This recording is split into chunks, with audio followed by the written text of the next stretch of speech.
बोडोलैंड ये really God gifted land है।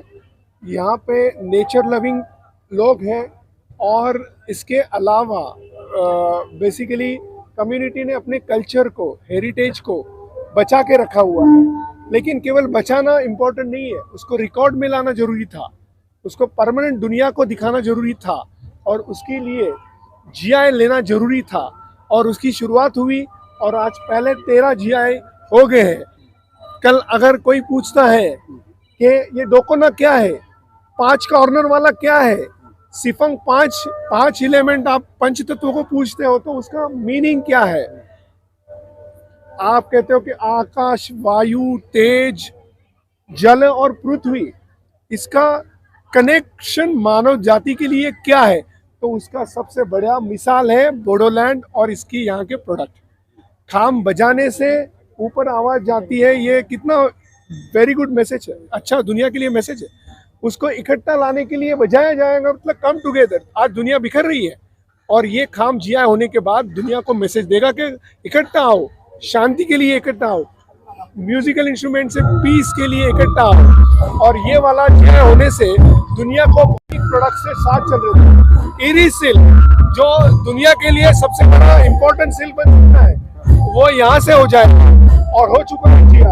अभी उसको नेक्स्ट लेवल लेके जाना है, हर एक बंदे ने इसको प्रमोट करना है और इसके वजह से भारत का नाम पूरी दुनिया में बहुत फैल रहा है और ये और भी फैलेगा। तो हमें इस जीआई को, ये म्यूजिकल इंस्ट्रूमेंट हो, हैंडीक्राफ्ट हो, फुल कल्चर वाला हो, ये सभी वाली बातों को दुनिया के लिए गिफ्ट के माध्यम से दे चुके हैं और यही वाली बातों को लेके यहाँ की यंग जनरेशन को आगे जाने के लिए, प्रॉस्पेरिटी के लिए, इकोनॉमिक वैल्यू बढ़ाने के लिए, पूरी रीजन को डेवलप करने के लिए बहुत बड़ा योगदान इससे होने वाला है। ये पहला स्टेप है, जीआई मिल गया, रिकॉग्निशन मिल गया, क्वालिटी टाइप अश्योर्ड हो गया, सेंट्रल गवर्नमेंट ने दे दिया, इसके लिए देश का नाम बढ़ गया, आसाम स्टेट का नाम बढ़ गया।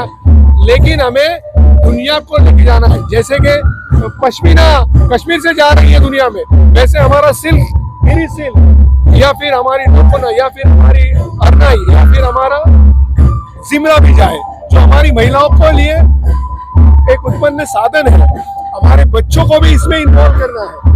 हमें दूसरों के जॉब के ऊपर निर्भर नहीं रहना है। हमें अपनी रीजन ने, अपनी गिफ्टेड लैंड ने जो दिया है, उसी को लेके हमें आगे लेके चलना है। तो जीआई मिलने से क्वालिटी मिल गया, अभी कोई डुप्लीकेसी नहीं करेगा। कोई कर रहा है तो हमारे लोग उसको रोकेंगे। अभी हमें हर एक बंदे को इसको ऑथोराइज यूजर्स करना है। 45 लाख की लोक संख्या है यहाँ पे। पहले स्टेप में हम लोग 5 लाख ऑथोराइज यूजर्स करेंगे और एक मुहिम, एक मिशन बनाएंगे, हर घर जीआई, घर घर बोडो जीआई। उसके साथ हम लोग बोडोलैंड को आगे लैंड ऑफ गोल्ड बनाएंगे। अभी 13 मिला है और बाकी है 8 जीआई इस हफ्ते में आने वाले हैं। सर्टिफिकेट 4 महीने के बाद आएगा, जिसमें जाओ घीसी है, जाओ भिडवी है, माइब्रा है और 2-3 चीजें हैं, काका गाकी है। वो बहुत ही बढ़िया प्रोडक्ट है। वो आने के बाद बोडोलैंड ऑलरेडी पहला ही भारत में सबसे ज्यादा ट्राइबल इंडिजिनियस प्रोडक्ट को जीआई देने वाला पहला रीजन बन चुका है। वो भारत में नंबर 1 कैसे रहा जाए, इसके लिए प्रयासमंद होना जरूरी होगा। और केवल नंबर 1 नहीं चाहिए, नंबर 1 इन ऑल सेंस चाहिए। वो हमें करने के लिए प्रयासमंद होना चाहिए। आपके चीफ रेव सर, ये जो टीम, यंगस्टर की टीम जुड़ी हुई है, जैसे मैंने नाम लिया था, कैंसाई हो, लिंग हो, महावीर हो, पुरक हो, सपना, everyone, they are the future of Bodoland, they are the future of entire India. So we have to promote them. आगे की जनरेशन को जॉब के बदले उनको सेल्फ सस्टेनेबल कैसे बनाया जाए, इसके ऊपर ज्यादा फोकस होगा। तो ये जीआई का बेनिफिट जो दूसरी जगह पे हुआ है, जो महाराष्ट्र में हुआ है, जो कश्मीर में हुआ है, जो बाकी स्टेट में हो रहा है, वो यहाँ पे भी निश्चित रूप में हो जाएगा। ठीक है, थैंक यू।